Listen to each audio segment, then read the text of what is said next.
kembali lagi bersama kami di sini. Di sini kami ingin membahas suatu topik, namun sebelumnya kami akan melakukan perkenalan. Yang pertama, saya akan memperkenalkan diri saya sendiri. Perkenalkan, nama saya Anastasia dari Prodi Pendidikan Pancasila Kewarganegaraan kelas A16, bersama dengan teman saya sekaligus narasumber saya Maria Sejani sebagai narasumber dari saudari Anastasia. Di sini kami akan berbincang-bincang sedikit mengenai suatu topik. Tentunya topik ini sangat menarik ya. Jadi yang pertama saya ingin menanyakan bagaimana kabar saudari Maria Sejani? Kabar saya baik. Sedangkan kabar Anda bagaimana? Kabar saya baik. Baik, terima kasih untuk waktunya pada kesempatan siang hari ini. Di sini saya sudah menyiapkan beberapa pertanyaan. Jadi kita santai saja ya, jangan terlalu tegang karena ini pertanyaannya sangat mudah sekali. Yang pertama, di sini saya ingin menanyakan tentang bagaimana struktur pemerintahan di Indonesia.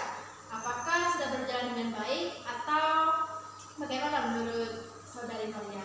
Silakan. Menurut saya sendiri, menurut pandangan saya, sistem politik di Indonesia ini masih belum berjalan dengan cukup baik. Mengapa saya mengatakan demikian? Hal ini dikarenakan pada pemerintahan, para pemimpin rakyat itu lebih mementingkan kepentingan pribadi.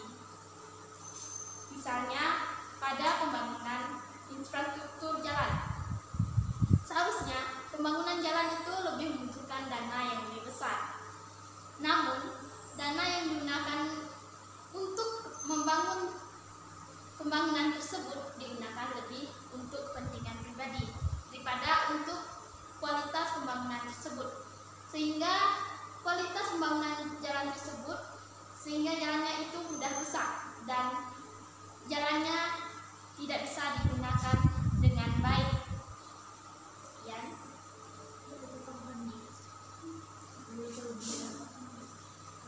Baik, terima kasih dari pemaparan saudari Maria Sejani. Tapi kan di sini kita ketahui bahwa dari dana pemerintahan, anggaran dari pemerintahan itu sebenarnya kan sudah dirincikan berapa biaya yang akan digunakan untuk pembangunan. Misalnya sini kan saudari Maria Sejani telah mengatakan untuk pembangunan jalan. Sebenarnya kan di sini sudah dirincikan dengan baik, tapi mengapa masih bisa tidak berjalan dengan baik? Nah, itu bagaimana? Menurut saya, hal tersebut terjadi pada saat calon kandidat melaksanakan kampanye. Kita sebagai rakyat itu harus menganalisis lebih cermat calon-calon kandidat tersebut. Kita tidak boleh percaya dengan mudah dengan janji-janji manis para kandidat tersebut yang dikeluarkan dari mulut-mulut kandidat tersebut. Biasanya pada kandidat atau para calon dari pemerintahan tersebut, pemimpin pemerintahan tersebut, itu kadang tidak kata-katanya itu tidak sesuai dengan apa yang mereka pikirkan. Seperti yang kita ketahui, pada dana kampanye itu lebih besar pada dananya, sehingga para pemimpin pemerintah lebih mementingkan kepentingan pribadinya, sehingga mereka memikirkan untuk kembali modal dalam pemilihan tersebut.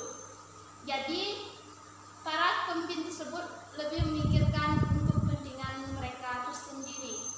Jadi pada saat pemilihan umum kita harus memilih dengan hati nurani kita daripada dari paksaan orang lain. Baik, terima kasih dari pemaparan saudari Maria Sejani. Jadi di sini kan kita sudah melakukan pemilu, itu kan pemilihan umum. Di sini kan kita sudah menggunakan sistem demokrasi di Indonesia. Dalam sistem demokrasi ini kan kita ketahui bahwa ini dari rakyat, untuk rakyat, dan oleh rakyat.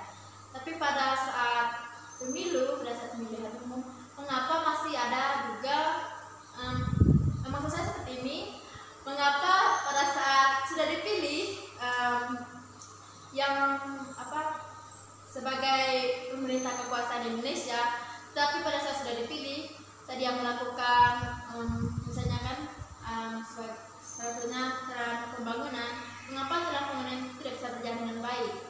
Padahal kan kita sudah memilih dia, kita kan sudah berharap seperti misalnya kan tempatnya aja pasti mereka harapan pada kita kan. Jadi harapan mengapa hal itu bisa diingkari oleh mereka. Jadi menurut Saudari Maria, apa yang harus kita sebagai masyarakat biasa dalam menanggapi hal tersebut? Apakah kita bisa menuntut mereka atau bagaimana menurut Saudari? Sebenarnya pada saat kampanye atau pada saat kita memilih para pemimpin atau calon pemimpin pemerintahan, kita harus menganalisis terlebih dahulu para pemimpin tersebut. Pada saat kampanye kita harus menganalisis dahulu visi dan misi mereka. Pada saat kampanye tersebut kita harus mengetahui dulu latar belakang dari para calon pemimpin tersebut. Seperti kita memilih jodoh seperti itu ya. Ya, seperti itu juga sebenarnya. Baik, silakan dilanjutkan Saudari. Tetapi pada saat pemilihan itu kita tadi ada pada pemilihan kita harus menganalisis terlebih dahulu kan. Jadi kita harus menganalisis terlebih dahulu latar belakang segala apa yang ada, sesuatu yang ada, dan kita harus menganalisis karakter para pemimpin tersebut. Biasanya kita harus melihat apakah pemimpin tersebut lebih mementingkan kepentingan rakyat atau untuk kepentingan dia pribadi, terutama pada perbaikan ekonomi, terutama misalnya seperti itu. Ya, karena kenapa kita lihat juga kan kebanyakan dari yang berkuasa misalnya seperti di desa seperti itu kan, yang lebih mementingkan seperti misalnya dana ADD itu kan dikeluarkan di pemerintah itu, tapi diambil oleh dia seperti itu misalnya kan, seperti itu ya. Baik, terima kasih. Selanjutnya ini pertanyaannya mengenai sistem politik. Menurut Saudari, bagaimana sistem politik pada zaman dahulu kan? Coba kita tahu mulai dari presiden pertama itu kan ada Soekarno, dan sampai pada saat ini pada zamannya Joko Widodo. Bagaimana sistem politiknya? Mana yang menurut Saudari lebih baik? Atau semuanya serba baik, atau ada perubahan dari mulai dari presiden pertama sampai pada presiden yang sekarang? Bagaimana sistem politiknya, jalan sistemnya menurut Saudari Maria? Bagaimana? Silakan. Menurut pandangan saya, pada pemimpin pertama yaitu presiden pertama kita yaitu Soekarno. Pada presiden Soekarno itu yaitu awal kemerdekaan, pasti awal permulaan untuk memimpin suatu negara. Jadi biasanya kalau misalnya awal-awal kita melakukan percobaan, biasanya pada saat percobaan itu belum tentu semuanya itu bisa berjalan dengan baik. Pasti ada lebih banyak tantangan untuk membangun kita melakukan permulaan. Kita biasanya pada saat melaksanakan kepemimpinan kita harus diibaratkan ada yang namanya itu pengalaman memimpin. Kita harus melihat lebih jauh lagi, kita harus meneliti pengalaman kita pada saat pemimpinan.